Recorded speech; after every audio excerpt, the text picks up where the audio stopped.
హైదరాబాద్లో ఒక bus driver నిర్లక్ష్యంగా వ్యవహరించి ప్రయాణికులను భయభ్రాంతులకు గురిచేశాడు. ఎల్బీనగర్ ప్రాంతంలో డ్రైవర్ బస్సులో హారన్ లేకపోవడంతో కర్రతో బస్సును పెద్ద పెద్ద శబ్దాలు చెలకొట్టాడు. దీంతో బస్సులో పయనించే వాళ్ళు ఒక్కసారి ఉలిక్కిపడ్డారు. సౌండ్ ఎందుకు చేస్తున్నామంటూ ప్రశ్నించిన ప్రయాణికులు బెదిరించే ప్రయత్నం చేశాడు డ్రైవర్.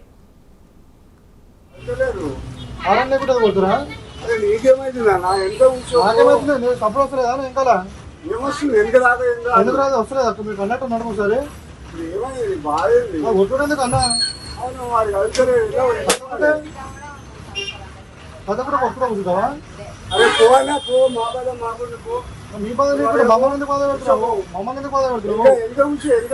వెంకనే కూర్చున్నా, నేను వెంకనే కూర్చున్నా.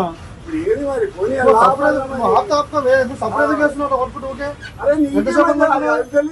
అది వెళ్ళకుంటే మమ్మల్ని ఎందుకు ఇబ్బంది పెడుతున్నావు? కొట్టుకుంటే ఎంతసేపు కొడతావు? మాట్లాడలేదు ఒకటి కొట్టలే, ఇట్లా హారం కొట్టాడు. హారం కూడా డిపోలో చెప్పా, మమ్మల్ని ఎందుకు ఇబ్బంది పెడుతున్నావు? నిన్న ఒకటి కొట్టలే మరి ఇట్లా బస్సు హారం కొట్టకుండా.